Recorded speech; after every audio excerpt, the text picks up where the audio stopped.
Welcome to burning issue.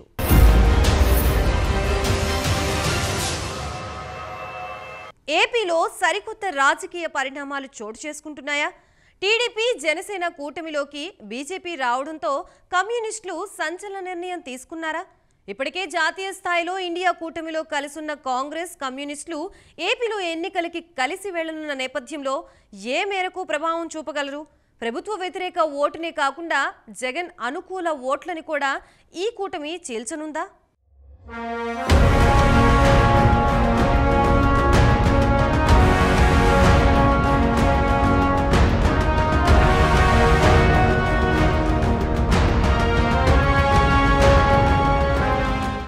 ఏపీలో YCP ప్రభుత్వ వ్యతిరేక ఓటు చీలదని, ఎట్టి పరిస్థితుల్లో చీలనివ్వబోనని జనసేనాని పవన్ కళ్యాణ్ మొదటి నుంచి చెప్తూ వస్తున్నారు. ఇందులో భాగంగా టీడీపీకి స్నేహహస్తం అందించారు. అంతేకాకుండా బీజేపీ అగ్రనాయకత్వంతో చివాట్లు తిని మరీ వారిని పొత్తికి ఒప్పించానని పవన్ స్వయంగా పేర్కొన్నారు. ఆ క్రమంలోనే ఇప్పటికే జనసేన, టీడీపీ, బీజేపీల మధ్య పొత్తు దాదాపు ఖరారైంది. ఈ నేపథ్యంలోనే ఇప్పటి వరకు రాష్ట్రంలో అధికార వైసీపీ, ప్రతిపక్ష జనసేన, టీడీపీ, బీజేపీ కూటముల మధ్య పోటీ ఉంటుందని అందరూ భావిస్తున్నారు. వైసీపీ ప్రభుత్వ వ్యతిరేక ఓట్లన్నీ జనసేన, టీడీపీ, బీజేపీ కూటమికే పడతాయని, తద్వారా ఈ మూడు పార్టీల కూటమి ఘన విజయం సాధిస్తుందనే అభిప్రాయాలు సర్వత్రా వ్యక్తమయ్యాయి. రాష్ట్ర జాతీయ మీడియాలు కూడా ఇదే అభిప్రాయంతో ఇప్పటి వరకు పలు సర్వేలు నిర్వహించాయి.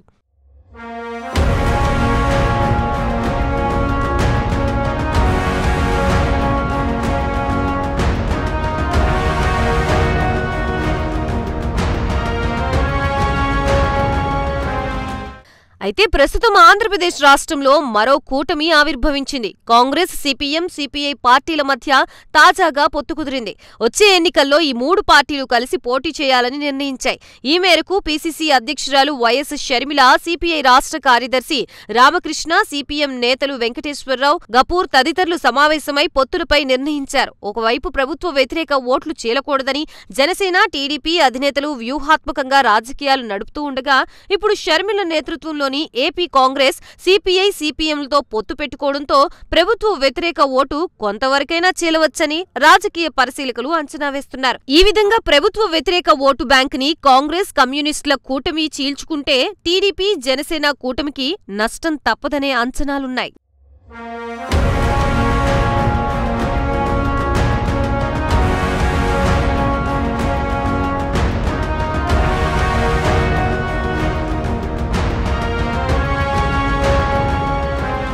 వాస్తవానికి ప్రస్తుతం ఏపీలో కాంగ్రెస్ పార్టీకి అంతగా బలం లేకపోయినప్పటికీ కమ్యూనిస్టు పార్టీలకి ఉద్యోగ, కార్మిక సంఘాలు, వ్యవసాయ కూలీ సంఘాల మద్దతు ఉంది. కాంగ్రెస్ పార్టీతో కమ్యూనిస్టుల పొత్తు నేపథ్యంలో ఆయా సంఘాలన్నీ కాంగ్రెస్, కమ్యూనిస్టుల కూటమి వైపు మొగ్గు చూపితే వైసీపీ ప్రభుత్వ వ్యతిరేక ఓటు గణనీయంగా చీలిపోతుందని, అది అంతిమంగా వైసీపీకే మేలు చేస్తుందని రాజకీయ పరిశీలకులు భావిస్తున్నారు. వాస్తవానికి సిపిఐ, సిపిఎం పార్టీలు టీడీపీ, జనసేన కూటమితో కలిసి ఎన్నికల్లో పోటీ చేయాలని భావించాయి.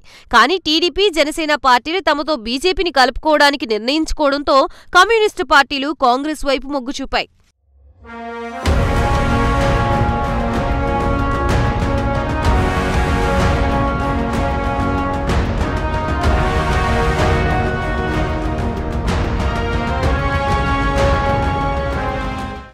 మరోవైపు సిబిఐ మాజీ జాయింట్ డైరెక్టర్ లక్ష్మీనారాయణ నేతృత్వంలోని జై భారత్ నేషనల్ పార్టీ కూడా కాంగ్రెస్, సిపిఐ, సిపిఎం కూటమిలో చేరే అవకాశం ఉండొచ్చని రాజకీయ పరిశీలకులు అంటున్నారు. అయితే ఇప్పటివరకు జేడీ లక్ష్మీనారాయణ ఈ దిశగా ఎలాంటి ప్రకటన చేయలేదు.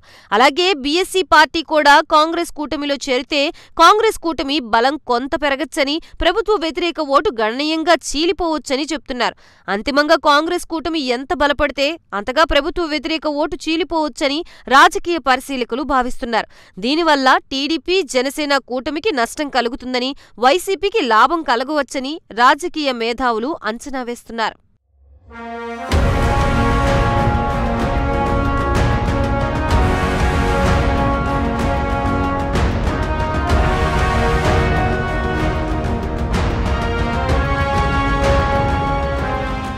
ఇదిలా ఉండగా ఫిబ్రవరి 26న కాంగ్రెస్ పార్టీ అనంతపురంలో భారీ బహిరంగ సభని తలపెట్టింది.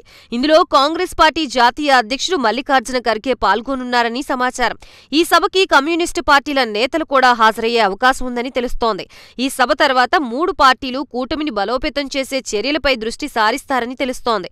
మరోవైపు రానున్న రోజుల్లో అధికార వైసీపీలోనూ, ప్రతిపక్ష జనసేన, టీడీపీ కూటమిలోనూ సీట్లు దక్కని నేతల్లో చాలా మంది నాయకులు కాంగ్రెస్, కమ్యూనిస్టు కూటమిలో చేరవచ్చని రాజకీయ మేధావులు అంచనా వేస్తున్నారు.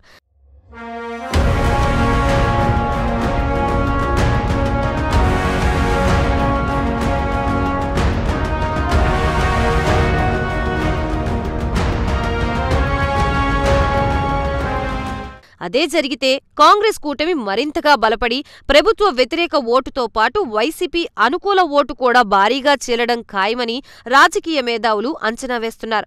తద్వారా 2024 ఎన్నికల్లోనూ కాంగ్రెస్ వల్ల వైసీపీ భారీగా నష్టపోతుందని, తర్వాత 2029 ఎన్నికల నాటికి వైసీపీ పార్టీ పూర్తిగా కనుమరుగై వైసీపీ ఓటర్లందరూ తిరిగి తమ సొంత పార్టీ అయిన కాంగ్రెస్ పార్టీలోకి మారిపోవడం ఖాయమని రాజకీయ మేధావులు అంచనా వేస్తున్నారు. చూడాలి మరి ఏం జరుగుతుందో.